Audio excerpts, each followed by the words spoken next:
Alright, welcome back to Shining Force. We're living on the edge here. I have not checked the previous two recordings, and I'm making a third episode anyway. Hopefully all the files are fine, and the sound levels and stuff are good. Because I don't have an extra save game, so I can't go back. I feel so efficient today. I'm just like, or maybe this just has a lot of personal life that I came straight from work. Recorded 2 episodes of a Let's Play I'm never going to show anyone. Then had dinner and then went to record another one because I'm just so hyped about this project that no one but me would be interested in. But in the last episode, we got to this new town of, I forget the name, it's a long name, but it's on this cliffside town. And we want their help, but Runefaust, tragically, has forced all the men in the town to, like, forced labor in this quarry, so we gotta save them before they can help us. So that's what we're gonna do in this episode. I guess that's... which is the way to the quarry? It must not be that way. I think it's this way. Yeah, I think that's like the other one is like something else. Here we go. This is the battle in the quarry. Master, we have found it! A laser eye at last. The laser eye is an enemy we'll be fighting in a later chapter. It's it's very frustrating. This is the end of that cursed Shining Force. You know, I bet this guy would be so mad if he knew that Cain of Runefaust... Oh, Bustoke, that's the name of the town. That Cain of Runefaust could have just killed us the first time he met us, and he didn't, basically out of laziness. All of this could have been avoided. Just think of that, little buddy. Just think of that. Stop them. We must have time to remove the laser eye. It's like this ancient artifact, basically. It's another sci-fi element. So here we are in the quarry. We made some changes to the party. We've got our bird friend, and we also have our new archer friend. We had to leave some people behind in the headquarters. A painful but necessary decision. I really like this map. Look how nice the design looks. Just this is with the emulator settings to have the graphics be like smoothed out and not as pixelated and stuff. So this is not what it looked like originally, but I don't know, just the colors and the design and the shading. It really pops. It really looks like a nice, cool cliff design. So down here, this is our first time meeting an enemy healer, the Dark Priest. It's not that they're that dangerous, but they're annoying because they can heal dangerous guys who they're usually next to. So they are a bit irritating to deal with. Down here we have a Master Mage. It's funny because the boss in the circus battle had Freeze 3. This guy only has 2. Oh, and that item, the Holy Staff, that's the upgrade for the next upgrade for the mage weapons. We're not going to get it ourselves for ages. We've got some more skeletons here. They're going to become sort of a standard enemy now. They're pretty tough. Some dark elves. I guess like all archers in this world are elves. It's very classic fantasy. But they'll definitely be, they're very strong. They have 26 attack. They're definitely going to be tough. Another dark priest and a mage down here. I think this is supposed to be like a hat with a little symbol on it he's wearing, not like a cyclops eye. Not sure. So everyone clear. And this is the first time we're meeting this enemy, the Lizard Man. They're basically the upgrade to the Dark Dwarves. They also use an axe. They're just a strong enemy, basically. We've long outgrown the Dark Dwarves, now we have Lizard Men.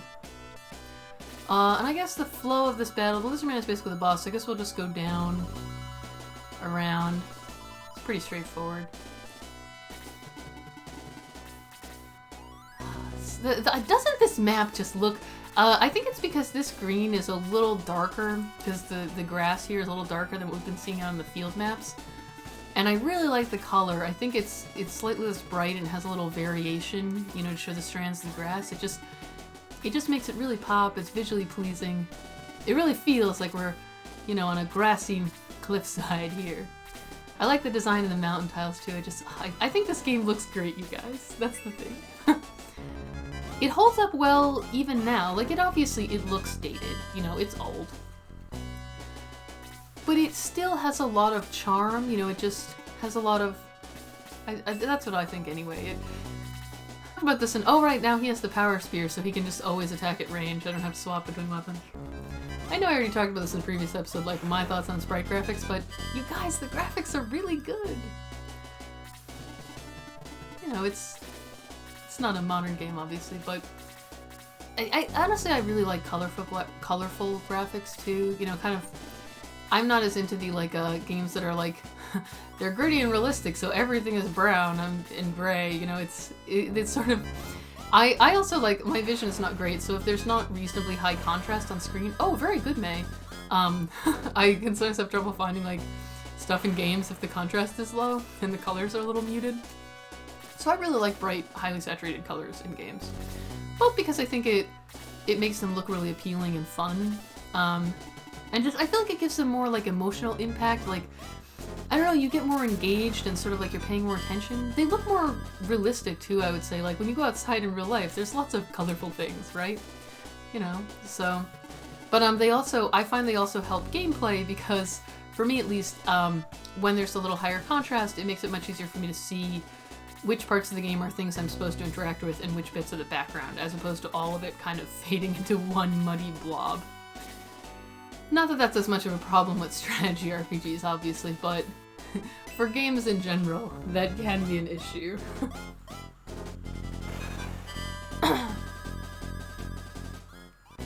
I really like sprite-based graphics, and I'm a big fan of retro-style games also.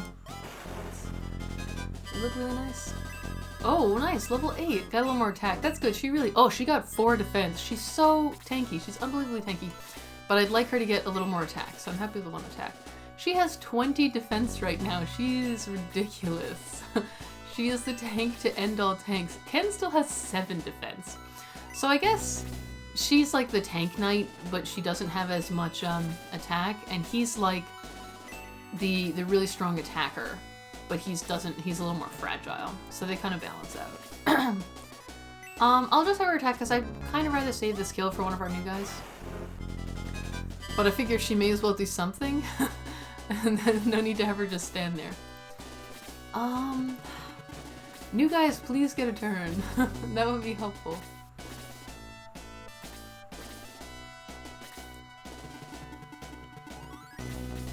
Ben would kill the guy, but I don't know if our new guys will be able to kill. Gort would kill him too.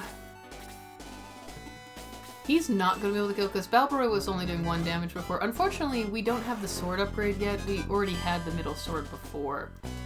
I think the next one is like the broadsword or something, but we haven't got it yet. The weapon upgrades, you know, they don't all happen at once. Like you go to the new town, you have the next weapon for everyone. They're kind of scattered for some reason. Don't ask me. Okay, good. I was checking. I suddenly was like, wait, did I actually click the button to capture audio? And the answer is yes, I did. I had a moment of paranoia, but it was for naught. One of actually the very first episode that I did, the first thing I recorded with this, I thought I had clicked the audio record button, I hadn't, so I had to start the game all over. Nice. Level up. And I had to start the whole thing over. I had done the first 2 battles, and then when I checked the recording, I realized there was no audio. It was incredibly frustrating. So I'm a little paranoid about it now, particularly since it would be difficult for me to go back. Yes, I know I could record commentary separately and sync it up, but A, I've never done that, so I'd first have to teach myself how to do it. B, it would be really annoying. And it wouldn't have the charm of, you know, real-time commentary. That's my favorite, honestly. But yeah, I meant to create a separate save file last time, but the thing is that when you save this game, it doesn't ask you what slot you want to save in. It automatically saves the one you already have. Oh, good job, Ken. Double attack. Very nice. He's a really good attacker, but he doesn't have much defense.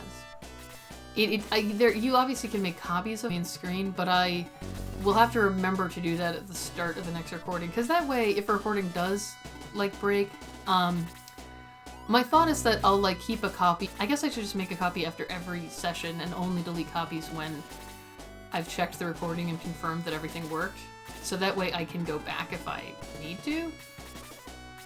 It's a little cumbersome, and this game doesn't have very many save slots. I think it has 4, so I can't, you know, do the thing that is sometimes done in Let's Plays where you keep like a huge archive of saves. You do like a new one every session, so that you can always go back if you have to. That's not really possible. And, you know, it's an old game. It just doesn't have room for all those save files. But, you know, a little caution is better than nothing, right? But hopefully none of this will go wrong. Otherwise there might just be a gap in this where it's like, you know, last chapter, you know, at least the only things that we missed are battles, which, not that this isn't thrilling footage, but also real talk, you know, it's a battle in a tactics RPG, that's all it is. And there's not too many a ton of cutscenes in this game, there's not really, and the towns, we could always go and talk to everyone again if desired. Although again, I don't think I'll probably post this anywhere, so it doesn't really matter. But it's fun to work. It's fun to have a hobby, right? You know, work on stuff. It's good to have things to do.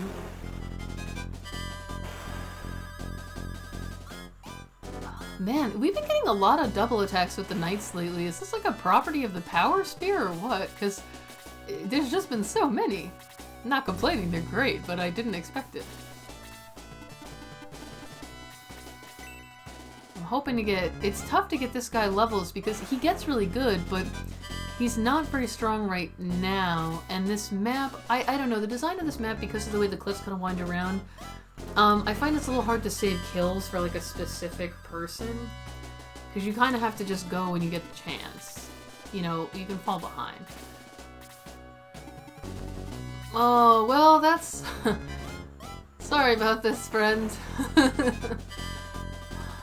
We only just started this battle. Like, we're like 10 minutes into the recording. Maybe I'll just egress out. I just gotta be a little more cautious with him. Yeah, I'll just egress out. I really want to level him up a bit. Because, seriously, the bird one, the guys are good. They're never going to necessarily be the hardest hitter in your entire army, but their mobility is really nice. They can, you know, and we've had so many situations, right, where there's like one big guy we really need to kill. Well, it's easy for them to just fit right in to any spot on the battlefield, you know, they won't be blocked by obstacles or anything. So we can have that extra hit. So, and also I just think they look cool too. Although there's not really an explanation. I thought this was like the land of the Birdmen, honestly. That was my vague memory because I remembered recruiting them near here. But it does not appear to be. Everyone else here seems to be basically just humans. So again, the question of why are there bird people and where did they come from? No, it's our first level 9. Man, we're really getting pretty strong here. I'm trying to remember whether it's better to wait to promote in this game. In Fire Emblem, I always wait until level 20 to promote because you get more stats that way. I know that it's like for speedruns and stuff, people are like it's not worth it, but I'm not interested in efficiency runs. I'm interested in trying to maximize everyone. So I always wait, but I don't remember whether it matters in this game or whether you're better off just promoting as soon as you can because, you know, there's... So yeah, I'll have to like look up how the mechanics of that work because I honestly don't remember if there's a level cap even or not. I wish you could do more than 1 damage. I should have given him the power ring, I think. Because he is really weak. Well, if any of us die again, we can give it to him then. I wish someone had like the false swipe spell, you know, like in Pokemon where it will leave the enemy at 1 HP. That would be really useful. Once he gets a few levels under his belt, he'll be fine. It's just, oh, this is... And we have a bunch of enemies in this chapter who have quite high defense. The skeletons have very high defense, so it's a tough chapter for a new guy to come in. Nice dodge. I wonder if he has higher evade because he flies. Like all the bats had higher evade. Maybe that's like a flying character thing. Not sure. We're bottlenecking a little on these stairs. Anything that's even slightly narrow immediately becomes a bottleneck. Good job, May. It's so hard to get the skeletons down to exactly 1 HP because like we don't know how much we'll do necessarily. There is variation. I think she would actually kill. Let me check how much attack she has. He's got like...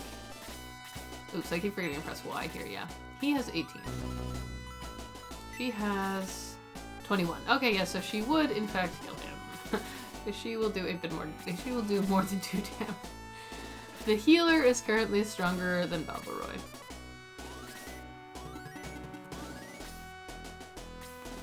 I think Tao will only do 1 damage though, so she actually could chip him down. And then maybe Balbaroy can actually get a kill. He just needs to get started on his levels and he'll catch up. And once we get the next tier of weapons, that will also help for swords. That's also why you can see that Ben is behind the knights right now in attack, because he hasn't got his upgraded weapon yet. He has the same weapon he had at the start of the game. He started with the middle sword. Oh! If only it had been 1 less point, but you can't complain. So, I think it's in the next town that we get to buy broadswords. I don't totally remember, but I think so. I'm really hoping Balbaroy gets another turn before that guy, because the skeleton could kill him. Or should I have Diana do it? How much attack does she have? Oh, I accidentally made her stay instead. I meant to click Y and I messed up the button presses basically. Balbaroy, you better turn out good and make all of my suffering worth it, buddy. I'm just saying. Man, Amon would not have been able to do any damage if I didn't give them the ring. The power ring, jeez. Because this guy can only do 1 and Amon's attack is less.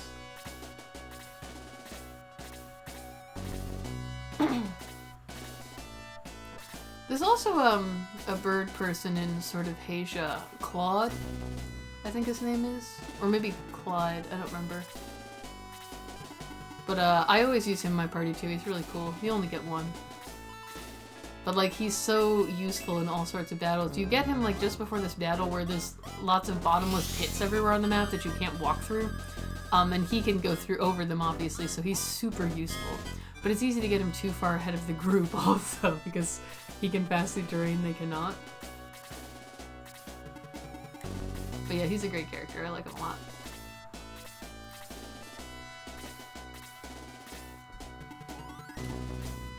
You know, when I think about it, I do actually, because we're already in chapter 3. And I think this game either has 4 chapters or it's got 4 chapters and like 1 end game. Man, Ken is such a good attacker, dang. He's fragile, but that's fine, because with the spear, he can hide behind one of my tanks. He and May work together well. He's doing the attack, she's doing the tanking. But yeah, so I think we are either halfway through or we're close to halfway through. Because I think that's about it on chapters. It's got like, either it's just 4 or there's 4 in like the last battle. So this is going pretty quickly. I guess it's not as long of a game. I think as a kid when I played this, I kind of made it longer than it had to be because I did a lot of grinding. So I don't think it's actually that long, if I'm remembering right. I may not be. But if that's the case, I mean, I've been going, oh right, Tao got injured. I've been going pretty quick here. This will be 3 episodes today. Other days I would got to 2 episodes. And we're already in chapter 3. So, yeah, before the end of next week we could be done with this. My production will slow down on the weekend because I've been trying to record these only when my roommate's not home, because I figure it would be pretty annoying to listen to someone sit in their bedroom and shout at the TV for several hours. That would probably be irritating as hell. So I'm trying to do this only before she gets home in the evening. Because as I said, I don't have a dedicated recording space. This is just my bedroom, which is connected to the rest of the house, so, you know, what can you do? I wish I could get Balbaroy a turn here. You can maybe attack the guy. But, yeah, so I won't be able to record anything on the weekend. So I'll have a gap there, but, nice. I like that we can take out the Dark Mages when hit. No, they'll get upgraded soon. So level 10, dang! Ken, I mean to hold you back a little. You're shooting ahead of the rest of the party, but it's also very satisfying, so it's... Maybe you can do a little more damage to this guy. The skeletons are really tanky. Yes! I think that fighting skeletons with him was kind of doing him a disservice. He is a little behind the party in strength. Well, at least he got speed. I think he turns up pretty fast. I want to attack for him though. But he's not that bad. The skeletons are just so tanky. Even our bruisers can't do a ton. The sniper, he can attack pretty well. Gotta get Diana a little too. She's all the way back here. She is not getting as many turns as I was hoping. Oh, this could be bad. Ken is fragile. He has tons of HP though, I will say. So like, he takes a lot of damage, but at least he has a lot of HP. So he kind of still tanks. He's turning out really well. You know, there's always RNG, right? So sometimes when I play this, I've been unimpressed by how he turned out. I don't always keep him in my party because sometimes I haven't had good luck with his level ups. And he turned out wimpy. But this time he's turning out amazing. Although for me, in RPGs, I generally work by the rule of favoritism, and my party members in the endgame are my favorite ones, not the best ones. I don't care who's the best, you know? That doesn't matter. Especially because, like, I'm definitely, like, I'm the type that I'm just kind of playing through this game just casually, you know, just kind of having fun. Even if it had a hard mode, I would probably not bother playing it on hard mode because it just is not important enough to me for me to want to dedicate the time to doing that. I only want to do 1 damage though. I guess it's better than sitting and doing nothing. I don't want to have attack the priest because then he'll be in range of too many people to attack him at once, which I'm concerned about. But yeah, so I don't generally play on a difficulty level where I would need to optimize my party, because at the point at which I can't just see your characters are my favorites, I don't have as much fun. I just want to bring all the coolest ones. I'm the same way in both Fire Emblem and Pokemon. I don't think I would ever be able to hash it in competitive Pokemon, primarily because I wouldn't be engaged enough in. I think I would get like tired of it too quickly because you can't just use your favorites. You have to actually think about like which one is the best and, you know, making the best strategy. Not knocking competitive gaming at all. That's your thing. I think it's cool that people can like come up with these awesome teams and figure out the strategies and stuff. I personally just prefer a more lighthearted experience. It's just a matter of taste. This priest is looking fabulous, by the way. His hat is epic. It's like one of those big furry hats, it looks like. I don't think I'll be able to kill this guy. Oh yeah, he was! Excellent! Good job, Alberoy. Yeah, I think fighting the skeletons with him was just, that was making it too difficult. You know, I should not move her out to the front. She is not very tanky. Oh, but now we're bottlenecked. The perpetual problem. If you attack the priest and don't kill them, they'll frequently just heal themselves, so, are they? Man, they're dodgy. We're having trouble hitting them. But yeah, I'm also the same way in Fire Emblem. My team at the end is just filled with characters who are like cute or cool. And I'm like, screw who's the most powerful. I don't give a shit. Do you have an awesome hat? Are you extremely adorable? The answers are no, you're not on my team.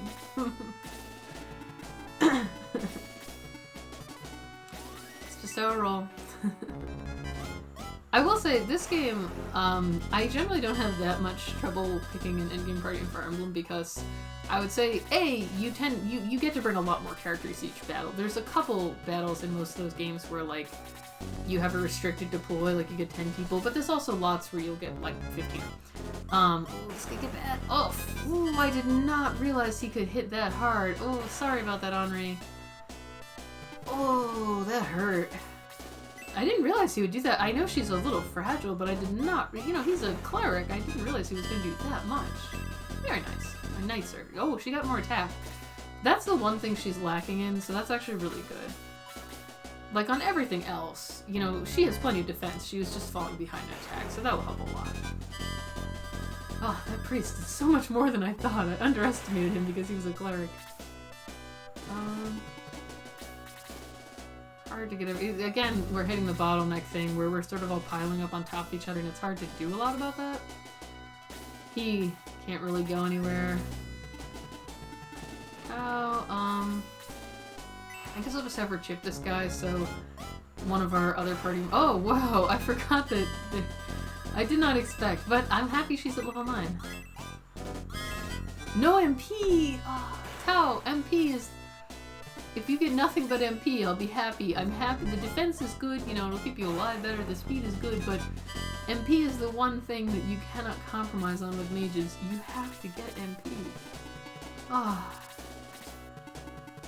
Frustration endless. Oh yeah, and in Fire Emblem, you know, you tend to take more people, and as the game goes on, you know, you get more and more people in the later battles because the maps keep getting bigger. Where here, your party size is static. We're never going to be able to deploy more people than we try. Oh, a deadly attack, very nice, man. This is the most we ever get. Very nice. So, you know, in Fire Emblem, it's much easier to pick favorites because, like, you know, I'm not really gonna have more than 20 favorite characters. Whereas here, we can bring so few. It feels like we just, if only we could have like 2 or 3 more deploy slots, I would probably be content. You know, it's hard to, and I will, you know, the characters also, they don't really have like a lot of story content to them, right? They're all like have one little, maybe like a 1-sentence description is it. So you kind of base which ones you want to take off of who looks the coolest. And this game really shines in its wide variety of quirky, wacky character designs. Like, look at this. Our army is wacky as hell right now. We have, like, this dwarf guy, we've got, like, 2 elves, we've got a dog person, we have several centaurs, we have a bird dude, we have another person who may or may not be an elf, it's never clear. There's a lot of crazy things. And later, we will recruit an armadillo in a mecha suit, a squid who hatched out of an egg, a dragon, an old man who just built a flying machine in like his basement somehow. He's Tony Stark, I guess. I don't know. Who else do we get? We get a lot of weird people is the point. This party will just be full on crazy town. Which I actually really... when you have a game where there clearly wasn't that much ability to have a huge complicated story, because it's like there's only so much room for text in the game, right? There's a lot going on here. You know, it's an old game. The memory size is only so much. So the only way to really make the characters stand out and be memorable is in their designs. And this game, gotta say, really shines in that regard. Like, it's easy to tell the characters apart and remember them. Like, you know, like the 2 elf archers and, you know, the wizards, and they all kind of, you know, are very unique looking, and immediately like you're like, oh yeah, that one. They don't kind of all blend together. So in spite of the fact that there's not really a lot of story about these characters, I think the game does a very good job in making you like them and remember who they are. So for that reason, it is kind of difficult to choose who you want in your party, because there's so many fun, silly designs and, you know, kind of cool characters. Oh, we're gonna get a werewolf too. I almost forgot about the werewolf. I mean, how can you choose when you have that kind of variety? There's honestly so many cool beasts. Whereas in Fire Emblem, the character design does matter to me. Like, obviously, you know, you care about the character. I want them to look cool. At least I do. If I'm gonna have them in my party and have to be staring at them all game, I want them to look cool. But I'd probably choose more based on the personality of the character and like what their role in the story is. So I find it a little easier to, for all these various reasons, I find it easier to pick out the squad of favorites in that game. I gotta get down here and I forgot to plug my computer back in. The battery's running out. One moment.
To a different window on my laptop won't bother it. I'm just checking the I'm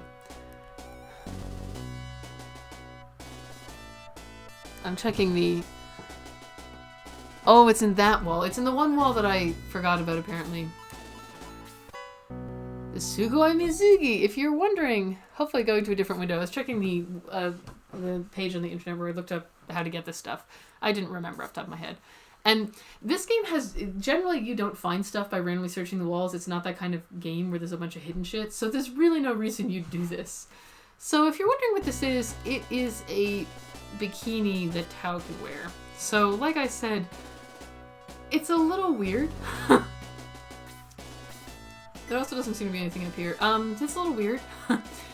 It's an old game. I wish I could say things were different back then, but sadly they haven't changed all that much. It only changes her map sprite though. So basically it's like, oh, let's put a secret sexy outfit in for one of the female characters. But also, this is a game where the sprites do not have enough detail for it to look sexy. So it's just weird. And then it's just weird and sad. Like if you're legitimately getting off because this little tiny sprite has a vaguely sprited bikini, I'm like, you gotta get out more, friend. Even back then, that was sad. So all the dudes are back now. We've rescued them from the quarry. Well, if he wants to talk to me, you have to get out of the way, lady. You're standing right in front of him. This game needs shoving mechanics for NPCs. Fine, I'll go next door and hope that you've moved next time I go in. No, okay, she's like, my father wants to talk to you. But it's like, also, you can't talk to him. So this is our... Not this guy, he's an assistant. I'm helping Kokichi figure out how to fly. Kokichi here. We just talked to him. He's a party member. He's an old man who somehow invented a flying machine. He's Tony Stark. He made this in a cave out of a box of scrap or whatever. How do I get him to... We have to talk to him. in this room. Okay, I guess we just had to talk to him one more time. Yeah, because basically we need him to show off his invention, which will fail. He's gonna crash. He's not done inventing the flying machine yet.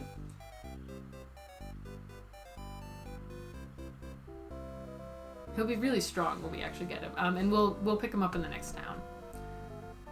Because I guess that's where he crash landed. Well, it didn't work this time either. Apparently this happens on a pretty regular basis, which explains why his wife seems so resigned. Another failure. I was starting to think Kokichi should just give up, but he will soon succeed, and we will benefit. It always looks good at first, and something goes wrong. It never fails. Actually, it always fails. Yeah, let's, lady, you gotta get out of the way. Just one more step. Oh, why would they design it so the NPCs can do this? Why? Why? Why? Oh, there we go. And we're gonna get trapped, though. I want revenge. Please can I join the Shining Force? Sure, okay. Wait, I must protect Buzzsoak. Let's join you some other time. So, he didn't even have anything important to tell us. He's just a silly joke character. If you don't have your own face portrait, you can't join the Shining Force. That is one of the rules. Where are we going? And we also have the thing to, cure Zylo now. We're all grateful, but we're still worried about Zylo. Understandable. He's their buddy. He's their friendly neighborhood werewolf. Please save Zylo. Ask the alchemist to make lunar dew. He's, was he the guy who was up here? I'm already lost again in this town. I don't know. Oh, this guy finally finished climbing the mountain. I'm Balkan. I finally climbed this mountain. While we were having that battle, he was doing that. Where am I? Yeah, he's talking about the laser eye. It's, I say it's an enemy, but it's more of a trap, I guess. It's like this stationary thing that, as the name suggests, shoots out lasers, like every set number of turns or whatever that damage both you and the enemy if they're in the path. So, basically you have to get to it and destroy it before it destroys you. So it's, there was stuff like that in sort of Asia as well. Oops. Oh, I didn't mean to...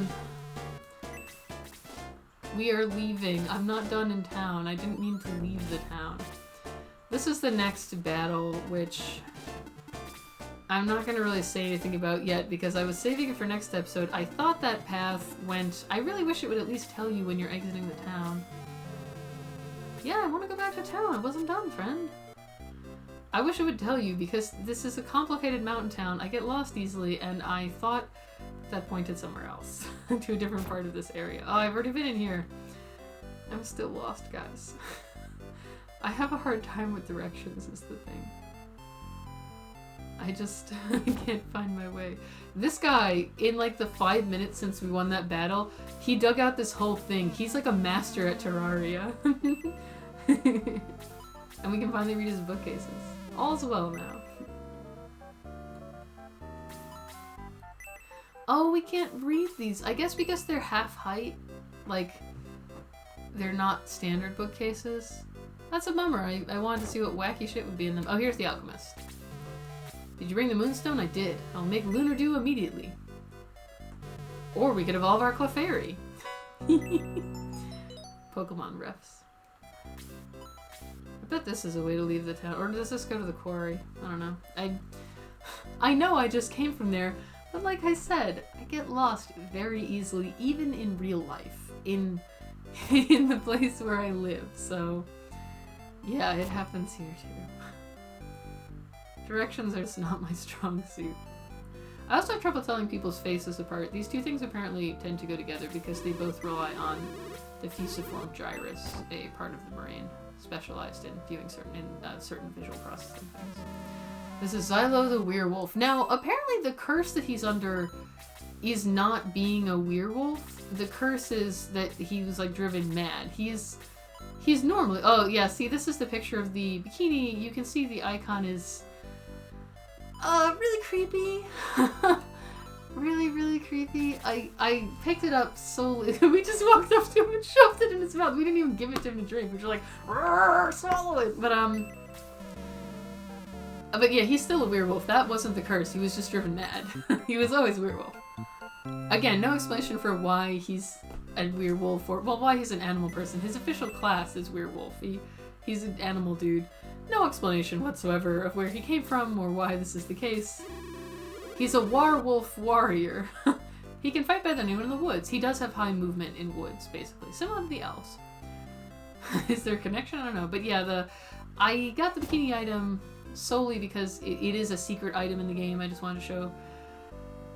I just wanted to show off the whole game, including the secrets, even the ones that are kind of gross. Now, we're definitely putting Zylo in our party. Because he's awesome. But the question is, who stays behind? And this is not going to be an easy choice. I'm leaning towards Gong because he is cool. His growth, like with the heal, he is cool, but Lo would be the other choice, but having 2 healers is honestly pretty good. Although Gong is a nice backup healer. Oh, decisions. I like her. He's really useful. I like him. Love the mages. I like Chris a lot. She has heal too, which is really useful. He'll get it eventually, but she just gets better spells faster. I love both the archers. I love the bird dude. I think it has to be Gong. It has to be Gong. He's holding items, so we have to keep track of that. The items stay with the people you put them on. Pick me, come on, Ben. I'm sorry, but you're just not as charming as some of the others. You're a little bland. Oh right, who died? I forget. Oh right, Henri got hit by that priest who was a lot stronger than I expected. So here's Zylo. I was born to fight. The battlefield is like a second home to me. Who were you born to? Were your parents also werewolves? Like, how does this... Where are these dog people coming from? Is he like connected to Chris? Is she one of them too? There's a lot of questions. He comes in at level 9, by the way, so like you can tell that he's meant to be like a real tough guy. And like Gong, he doesn't use weapons, but his attack is already equal to our knights, so he's good and he's fast. Like look at that, and he's pretty tanky, and he has high move, and he has pretty good HP. He's so good. He doesn't even need to be leveled up. He's already fine with equal with the rest of the party. Guys, he's so good. Oh, that's right. I did want to give the power ring to him. Hans is using it right now, right? I don't think he even has it equipped. I forgot to equip it to Valboroi because Valboroi, he'll be pretty good when he's leveled up, but right now he's not up in level yet, so his attack is just not quite as good as the rest of the party, particularly since we don't have the upgraded sword. So until that happens, the power ring is so nice for just leveling up, your characters who fell behind a little. It's been 40 minutes. We fought one battle. It's a short episode, but I think that's about fine. I guess I will give the bikini to... It's only for Tao. There's another hidden outfit later, which is like a dress for Henri. But I will give it to her just so we can show off what it looks like, so that you can see how the secret works. I don't know if it appears only in battle. It might also appear at headquarters, in which course I can show it to you and then just remove it because I think it is stupid looking. Yeah, here it is. So, yeah. Her animations in combat animations are not different. Probably because it would have been a lot more work to redo all those just for this one little joke item most players won't get. But yeah, it's so weird. It's so weird. Like, it's just so weird. It's like, oh, I wanted to give this character a sexy outfit, but the game's art style doesn't really make that. Oh right, people who aren't in the party can still hold items, so this guy is gonna have the bikini. I think it doesn't reset until we go off screen though, it has to like check which sprite to load in again. Back to normal. I like her wizard outfit better. I just think it looks more iconic and stylish. The bikini just makes it really obvious that this is an old 2D sprite game and the sprites are like little stick figures. It's like, oh, we hit a sexy item in the game, but it doesn't look sexy. It's just weird and uncomfortable. But it is a secret, and I want to show off the secret. we'll be showing off all the rest of the secrets in the game that I found by looking them up online also, because I don't actually remember all the secrets when I was a kid. I don't think I found most of them as a kid. You have to search pretty far. Oh yeah, let's res Henri. Important member of the party. She's a little frail. I gotta start putting her out. I have to stop putting her to the front because she's frail. But yeah, so we engaged in the battle of the quarry. We saved the people of Buncoast, or I've forgotten the name of the town again, but this town. And next, we're going to be leaving the town, fighting a battle, and... Oh, oops, I meant to not continue. Oh, right, I have to save. I forgot that I was rezzing someone, not saving the game. So we're going to fight a battle leaving the town, and then we're going to go to the town of Pau, which is that, like, moving caravan town that I keep mentioning. And there's a whole bunch of cool stuff we get there, so that'll be really fun. So next episode, there'll be a battle, and also some awesome new characters and stuff like that. We'll hatch the Domingo egg! It's gonna be great. So look forward to that, Simone. Soon your book of ancient legends and history will include a description of the mysterious Domingo, the squid that hatched out of an egg and casts magic. You're gonna love it. So until next time, Simone. Until next time, viewers on Shining.